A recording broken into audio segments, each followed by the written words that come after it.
তো আল্লাহ তাআলা কোরআনে কারীমের ভিতরে বলতেছেন ইন্নাল্লাযীনা ইউযুনাল্লাহ, আল্লাহ তাআলা কালামুল্লাহ শরীফের ভিতরে বলতেছেন ইন্নাল্লাযীনা ইউযুনাল্লাহ ওয়া রাসূলাহু। আল্লাহ তাআলা বলেন দুনিয়ার মধ্যে আল্লাহর রাসূল এবং আল্লাহকে যারা কষ্ট দেয়, আল্লাহ তাআলাকে এবং আল্লাহর রাসূলকে যারা কষ্ট দেয়, এদের ব্যাপারে আল্লাহ তাআলা বলতেছেন লাআনাহুল্লাহ, আল্লাহ তাআলার পক্ষ থেকে তাদের উপরে আল্লাহ তাআলার লাআনত মানে অভিশাপ। কারণ যারা আল্লাহকে কষ্ট দেয় এবং আল্লাহর রাসূলকে কষ্ট দেয়, আল্লাহ তাআলা জানায়া দিতেছেন হে দুনিয়ার কাফের মুশরিক ইহুদি খ্রিস্টান বেঈমান নাসারা তোমরা যারা আছো, তোমরা যারা আমার রাসূলকে কষ্ট দাও, আমার রাসূলকে এমনকি আমাকে কষ্ট দাও, তোমাদের জন্য আমার লাআনত, লাআনাহুল্লাহু ফিদ দুনিয়া ওয়াল আখিরাহ। আল্লাহ তাআলা তাদেরকে জানায়া দিতেছেন শুধুমাত্র তোমাদেরকে আমি আল্লাহ দুনিয়ার বুকেই কষ্ট দিলাম না, দুনিয়ার বুকেই অভিশাপ দিলাম না, বরঞ্চ আখিরাত পর্যন্ত তোমাদের জন্য অভিশাপ। যারা আমার আল্লাহ এবং রাসূলকে কষ্ট দেয়, আল্লাহ তাআলা তাদেরকে বলতেছেন লাআনাহুল্লাহু ফিদ দুনিয়া ওয়াল আখিরাহ। আল্লাহ তাআলা বলতেছেন তোমরা যারা আমাকে এবং কি আমার রাসূলকে কষ্ট দাও, দুনিয়া এবং আখিরাতে তোমাদের জন্য অভিশাপ। এই সকল অভিশাপ আল্লাহ তাআলা কেন করলেন? আল্লাহ তাআলা কোরআনে কারীমের ভিতরে অন্যত্র আয়াতের ভিতরে বলেন কুল ইন কুনতুম তুহিব্বুনাল্লাহ ফাত্তাবিউনি ইউহিব্বুকুমুল্লাহ। আল্লাহ তাআলা বলেন দুনিয়ার মধ্যে যারা আমি আল্লাহকে ভালোবাসতে চাও, আমি আল্লাহর প্রতি যারা তোমরা মহব্বত করতে চাও, আমাকে যারা দুনিয়ার মধ্যে আমি আল্লাহকে যারা মহব্বত করতে চাও, তারা দুনিয়ার মধ্যে আমার রাসূলকে ভালোবাসো, মহব্বত করো। তোমরা যদি আমি আমার রাসূলের উপরে মহব্বত করো, রাসূলকে যদি তোমরা ভালোবাসো, তাহলে দুনিয়ার মধ্যে যদি রাসূলকে ভালোবাসো, তাহলে আমি আল্লাহকেই ভালোবাসা হয়। এখন রাসূলকে যারা কষ্ট দেয়, এই আয়াতের ভিতরে এটাই বোঝা যায় যে যারা দুনিয়ার মধ্যে আমার রাসূলকে কষ্ট দিবে, তার মানে আমার রাসূলকে কষ্ট দেওয়া এবং কি আল্লাহকে কষ্ট দেওয়ার সমান। আল্লাহ তাআলা বললেন দুনিয়ার মধ্যে যদি তোমরা যদি আমি আল্লাহ তাআলাকে ভালোবাসতে চাও, তাহলে আমার রাসূলকে তোমরা ভালোবাসো। রাসূলকে যদি ভালোবাসো তাহলে আমি আল্লাহকেই ভালোবাসা হয়। এখন আল্লাহ তাআলা আমাকে আপনাকে বললেন রাসূলকে ভালোবাসতে। এখন যারা তৎকালীন সময়ে কাফের মুশরিক যারা ছিলেন, আবু জেহেল, আবু লাহাব, উতবা, শাইবা, ওয়ালিদ ইবনে মুগীরারা, তারা কিন্তু আমার রাসূলকে কষ্ট দিতেন। এখন রাসূলকে কষ্ট দেওয়ার মানে হচ্ছে কি আল্লাহ তাআলাকে কষ্ট দেওয়া। আর যারা আল্লাহ রাসূলকে মহব্বত করছে, রাসূলকে ভালোবাসছে, তারা একমাত্র আল্লাহকেই ভালোবাসছে, আল্লাহকেই মহব্বত করছে। তো আল্লাহ তাআলা এইভাবেই আমাদেরকে দুনিয়ার বুকে জানাই দিতেছেন যে দুনিয়াতে আমি আপনি যতদিন আছি ততদিন শুধুমাত্র একমাত্র আল্লাহ তাআলার ভালোবাসা এবং কি আল্লাহ রাসূলের ভালোবাসা আমাদের অন্তরের ভিতরে থাকতে হবে। যদি আমার রাসূলের উপরে আমার মহব্বত থাকে, ভালোবাসা থাকে, তাহলে আল্লাহ রাসূলের উপরে ভালোবাসা মহব্বত থাকার কারণে আল্লাহ তাআলাকে ভালোবাসা হয়ে যাবে। এই জন্য আমি আপনি যতদিন দুনিয়াতে আছি ততদিন ভালোবাসবো কাকে? আল্লাহ রাসূলকে। আল্লাহ রাসূলকে যদি বেশি মহব্বত করে ভালোবাসি তাহলে আল্লাহকে ভালোবাসা হয়। কিন্তু এইভাবেই আমি আপনি যতদিন দুনিয়াতে আছি আল্লাহ এবং রাসূলকে ভালোবাসাই আমাদের জীবনকে আমরা পরিচালনা করব।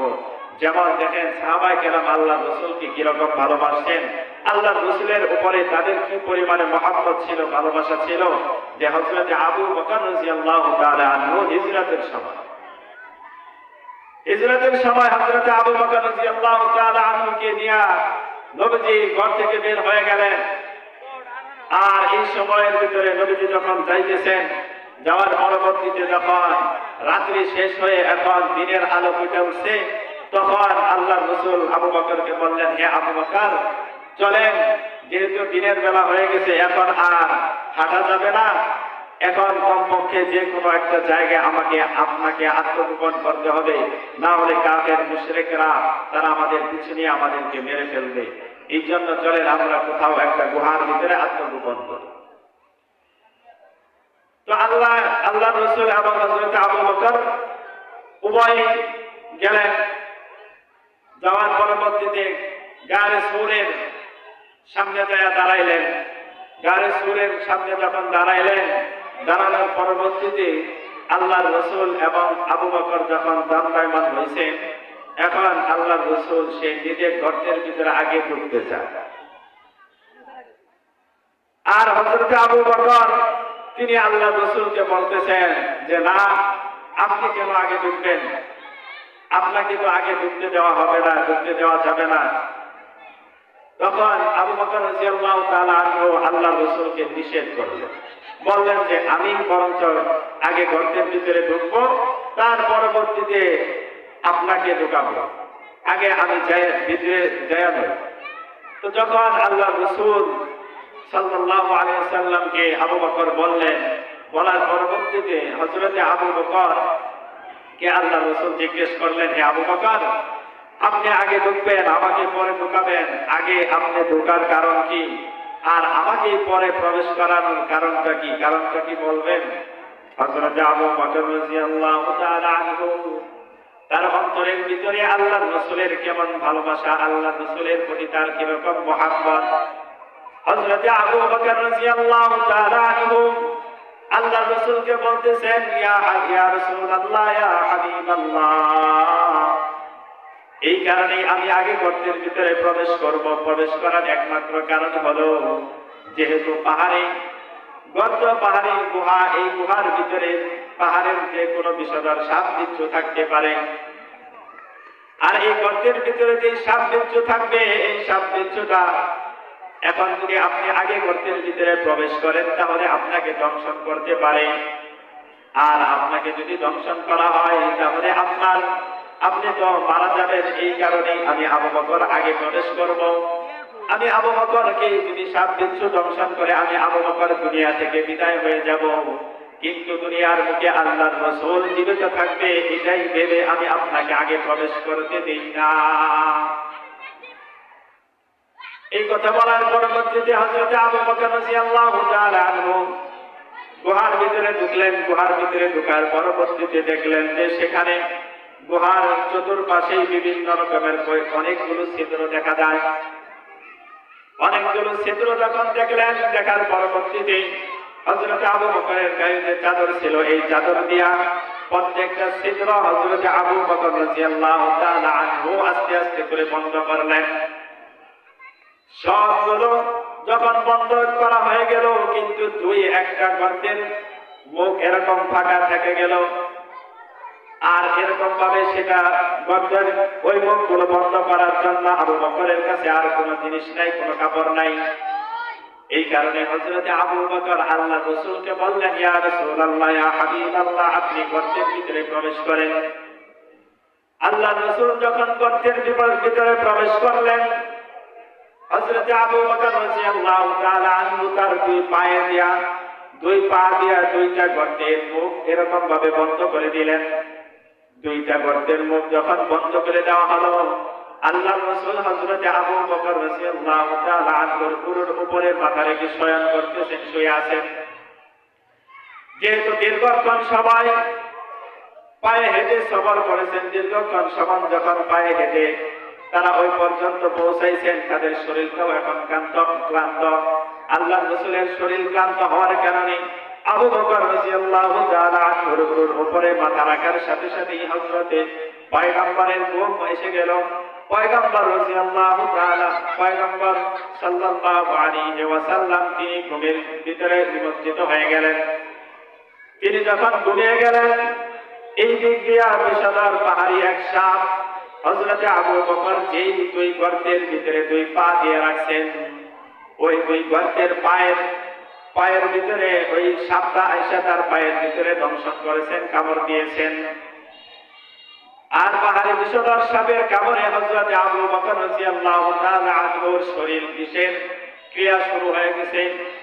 বিষের ক্রিয়া শুরু হয়ে যাওয়ার কারণে হযরত আবু বকর রাদিয়াল্লাহু তাআলা আনহু তিনি আল্লাহর রাসূলকে তার পরবর্তীতেও জাগায় না, ঘুম থেকে জাগ্রত করে না, কিছু বলে না। কিন্তু বিষের যন্ত্রণা সহ্য করতে না পেরে হযরত আবু বকর রাদিয়াল্লাহু তাআলা আনহু তিনি এরকম ভাবে তার চোখ দিয়া এক ফোঁটা পানি আসছে, আর এক ফোঁটা পানি আল্লাহর রাসূলের চেহারা মুবারকের উপরে পড়ে গেছে। আল্লাহর রাসূলের চেহারার উপরে যখন এক ফোঁটা চোখের পানি পড়ে গেছে, আল্লাহর রাসূলের ঘুম ভেঙে গেছে। আল্লাহর রাসূল ঘুম থেকে জাগ্রত হয়ে হযরত আবু বকরকে জিজ্ঞেস করেন, হে আবু বকর, কি হলো, আপনি কেন কান্না করতেছেন? বাড়ির কথা মনে পড়ে গেল নাকি? বিবি সন্তান বিবি বাচ্চার কথা আপনার মনে পড়ে গেছে নাকি? হযরত আবু বকর বলেন, ইয়া রাসূলুল্লাহ, ইয়া হাবিবাল্লাহ, বাড়ির কথাও আমার মনে পড়ে নাই, আমার বিবি বাচ্চার কথাও আমার মনে পড়ে নাই। আল্লাহর রাসূল বলেন, তাহলে কান্না করতেছেন কেন? সমস্যা কি? কি কারণে আপনি কান্না করেন? হযরত আবু বকর রাদিয়াল্লাহু তাআলা আনহু বলতেছেন, ইয়া রাসূলুল্লাহ,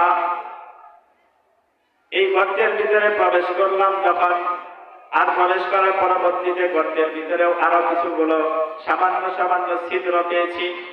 এই ছিদ্রগুলো আমি আমার চাদর দিয়ে যখন বন্ধ করেছি, একটা দুইটা ছিদ্র বন্ধ করার বাকি আছে।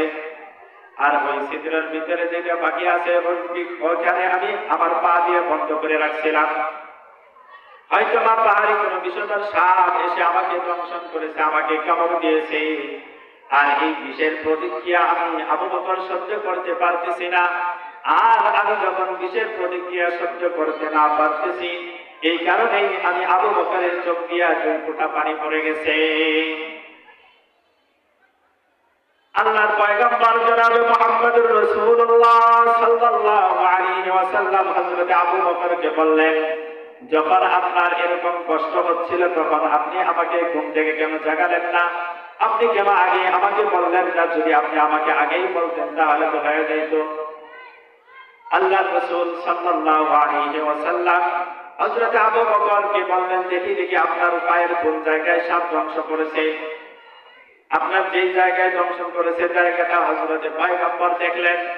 দেখার পরবর্তীতে মুখ থেকে সামান্য পরিমাণ একটু থুতু নিয়া যে জায়গায় সাপে দংশন করেছে হযরত আবু বকরের সেই জায়গায় আল্লাহর পয়গম্বরের মুখ থুতু মোবারক লাগিয়ে দিলেন। থুতু মোবারক যখন লাগিয়ে দিলেন, লাগিয়ে দেওয়ার সঙ্গে সঙ্গে তার বিষের প্রতিক্রিয়া বন্ধ হয়ে গেল। হযরত আবু বকর এখন সুস্থ অবস্থায়। এই অবস্থার ভিতরে হযরত আবু বকর যখন সুস্থ হয়ে গেলেন, কিন্তু কাফের মুশরিকরা তারা যারা আল্লাহর পয়গম্বর এবং আবু বকরকে মারার জন্য পিছু নিয়েছেন, তারাও কিন্তু গর্তের কিনার পর্যন্ত পৌঁছে গেছে।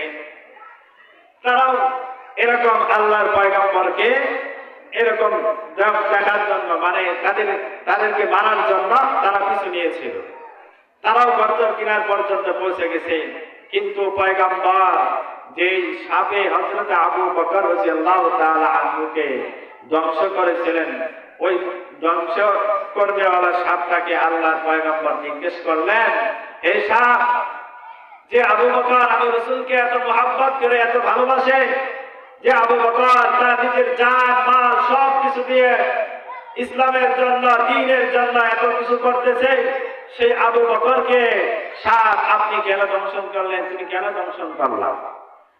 এখন সাপ যখন দংশন করছেন, আল্লাহ পাকের পক্ষ থেকে আল্লাহ তাআলা সাপের জবান খুলে দিয়েছেন। এবার সাপ বলতেছেন, ইয়া রাসূলুল্লাহ, ইয়া হাবিবাল্লাহ, আমি তো এই গর্তের ভিতরে দীর্ঘদিন যাবৎ এই গর্তের ভিতরে অবস্থান করতেছি, কারণ আমি এক জায়গায় শুনেছিলাম, আমি কোনো এক জায়গায় শুনতে পেয়েছিলাম যে এই আল্লাহর পয়গম্বর জনাবে মুহাম্মদুর রাসূলুল্লাহ সাল্লাল্লাহু আলাইহি ওয়াসাল্লাম মক্কা থেকে মদিনায় হিজরত করবেন।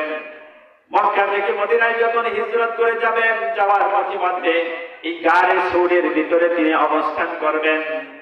আর আমি সাপ শুধুমাত্র সেই দিন যেদিন আমি এই কথা শুনতে পেলাম যে গারে সৌরের ভিতরে আপনি আসবেন, আপনি আসার পরবর্তীতে এই গাড়ের সুরে কিছুক্ষণ সময় আপনি অতিবাহিত করবেন, আর আমি সাপ আপনাকে এক নজর দেখার জন্য, আপনাকে আপনার এই সুন্দর চেহারা মোবারক দেখার জন্য আমি দীর্ঘদিন যাবৎ আমি না খেয়ে এই গর্তের ভিতরে অবস্থান করতেছি। কিন্তু আজকে যখন আপনি এই জায়গায় আসছেন, আসার পরবর্তীতে আমি এই গুহার ভিতরে, তার পূর্বেও আমি কিন্তু বিভিন্ন ভাবে গর্ত করে এরকম ছিদ্র করে রেখেছিলাম। এই ছিদ্রগুলো দিয়া হয়তোবা একটা যদি আমি না দেখতে পাই আপনাকে ভালোভাবে, তাহলে অন্য ছিদ্র দিয়ে আমি আপনাকে দেখবো, আর ওই ছিদ্র দিয়েও যদি না দেখতে পারি তাহলে আরেকটা ছিদ্র দিয়ে আপনাকে দেখবো। আমার উদ্দেশ্য হলো, যেদিন আমি শুনতে পেলাম আপনি এই গাড়ির সুরের ভিতরে অবস্থান করবেন, আমি আপনাকে এক নজর দেখার জন্যই আমি দীর্ঘদিন যাবৎ এই গাড়ির গর্তের ভিতরে আমি অবস্থান করতেছি।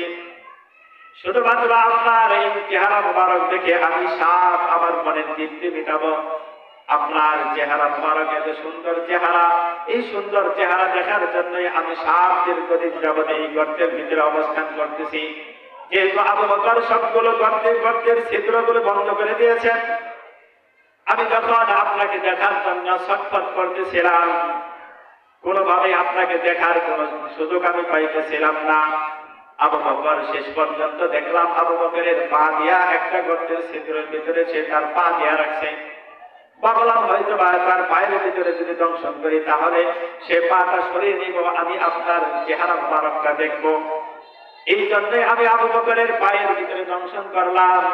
ওগো আল্লাহর রাসূল, যেহেতু আমি সাপ দীর্ঘদিন যাবৎ আপনার চেহারা দেখার জন্য এত কষ্ট করলাম, এত কষ্ট মুজাহাদা করলাম, আজকে যদি আমি আপনাকে নাই দেখতে পারি তাহলে আমি তো আর কোনোদিন আপনার চেহারা দেখতে পাবো না। এই কারণে আমি আবু বকরের পায়ের ভিতরে দংশন করলাম, সে পা সরিয়ে নিল, আর আমি আপনার চেহারাটা আমি প্রাণ ভরে দেখে নিলাম। তো এই কারণেই আমি আবু বকরের পায়ের উপরে দংশন করছি, যাতে করে সে গর্তের ছিদ্র থেকে পাটা সরায় নেয়, আর আমিও আপনার চেহারাটা সুন্দরভাবে দেখতে পারি। এই কারণে তার পায়ে দংশন করছি। এখন আল্লাহর রাসূল দেখেন, আল্লাহর রাসূলের প্রতি সাপের কি ভালোবাসা। সাহাবায়ে কেরাম তো আল্লাহর রাসূলকে জান প্রাণ দিয়ে ভালোবাসে, কিন্তু বিভিন্ন সময় আমরা ইতিহাসের ভিতরে পড়ি গর্তের সাপ আল্লাহর রাসূলকে ভালোবাসে, মহব্বত করে। নবীজিকে মহব্বত করার কারণে তাকে এক নজর দেখার জন্য সাপ এত কষ্ট করছে যে সে দীর্ঘদিন যাবৎ না খায়া ওই গর্তের ভিতরে গাড়ির সুরের ভিতরে অবস্থান করতেছে। তাহলে তার রাসূলের প্রতি কিরকম ভালোবাসা ছিল যে তাকে এক নজর দেখার জন্য সে এত কষ্ট করছে। তো এই গর্তের ভিতর থেকে এখন যখন তারা গর্তের ভিতরে আসে, ওই ব্যক্তিরা কাফের মুশরিকরা গর্তের গাড়ির সুরের একদম কিনারে এসে পৌঁছাইছে। কিনারে যখন পৌঁছাইছে তখন আসার পরবর্তীতে একজন বলতেছেন যে এই গর্তের ভিতরে হয়তো বা নাই। কারণ কি কারণ হলো, তারা গর্তের সামনে যাইছে, যাওয়ার পরবর্তীতে দেখতে পায় যে গর্তের মুখের উপরে মাকড়সায় জাল বানাইছে, মাকড়সায় জাল বানাইছে, এবং কি তার উপরে কবুতর বাসা বাঁধছে, বাসা বাঁধার পরে আবার ওখানে ডিমও দিচ্ছে। এখন তাদের মনের ভিতরে ধারণা হইল, যদি এই গর্তের ভিতরে আল্লাহর রাসূল এবং আবু বকর ঢুকে থাকে, তাহলে ঢোকার সময় অবশ্যই তাদের শরীরে যখন তারা প্রবেশ করার সঙ্গে সঙ্গে তো এগুলো সবকিছু ভাঙে দেওয়ার কথা, জীবন থাকার কথা না, কবুতর থাকার কথা না, মাকড়সার জাল থাকার কথা না। তো তারা এটা ভাঙা, একজন কয় আছে আরেকজন কয় নাই, কেউ কয় আছে কেউ কয় নাই, এরকম মানে বলাবলি করতেছেন, একজন আরেকজনকে বলতেছেন। কিন্তু এই কথাগুলো আল্লাহর রাসূল এবং আবু বকর ভিতর থেকে শুনতেছে। আল্লাহর রাসূল এবং আবু বকর যখন এই কথাগুলো শুনতেছে, শোনার পরবর্তীতে আল্লাহর রাসূল এবং আবু বকর যখন চিন্তায় পড়ে গেলেন যে না জানি কাফেরদের হাতে ধরা পড়ে যায় কিনা। যদি আজকে ধরা পড়ে যায় তাহলে তো আমারও জীবন যাবেই, বরঞ্চ আমার রাসূল যাকে আমি এত মহব্বত করি তাকেও তো তারা মেরে ফেলবে। সে এরকম চিন্তিত বিস্মিত হয়ে গেলেন। এক পর্যায়ে কাফেররা তারা সেখান থেকে চলে আসলেন, কিন্তু আল্লাহর রাসূল আবু বকর রাদিয়াল্লাহু তাআলা আনহুকে সেখানেও সান্ত্বনা দিয়েছেন যে লা তাহজান। কোরআনে কারীমের ভিতরে আল্লাহ তাআলা বলতেছেন লা তাহজান ইন্নাল্লাহা মা'না। হযরত আবু বকরকে আল্লাহ রাসূল বলতেছেন, হে আবু বকর, চিন্তিত হবেন না, বিস্মিত হবেন না, লা তাহজান ইন্নাল্লাহা মা'না, নিশ্চয়ই আল্লাহ তাআলা আমাদের সাথে আছেন। এই কথা যখন বলছেন আল্লাহ তাআলা আমাদের সাথে আছেন, তখন আবু বকর আর চিন্তা করে না, এদিক দিয়ে কাফের মুশরিকরা তারাও চলে গেছেন। এখন আবার তাদের সফর আবার পরবর্তীতে শুরু হইতেছে। এইখানে আবার আরেক কাহিনী করছে, আল্লাহ রসুলের যে সকল বরকত আছে, এই বরকত মুবারক এবং আল্লাহ রসুলের প্রতি আবু বকরের যে সকল ভালোবাসা, এই ভালোবাসার কথাগুলোই বলতেছিলাম যে সাহাবায়ে কেরাম হযরত আবু বকর আল্লাহ রসুলকে কি পরিমাণে ভালোবাসছেন, নিজের জান মাল ছেড়ে দিয়েছেন, নিজের জানের ভয় করেন নাই, নিজের জানের প্রতি মহব্বত নাই, কিন্তু রসুলের প্রতি সবচেয়ে বেশি মহব্বত রাখছেন। আল্লাহ রসুল এরকম ভাবে আবু বকরকে খুব মহব্বত করতেন, যার কারণে আবু বকরকে সাথে নিয়ে তিনি হিজরত করতেছেন।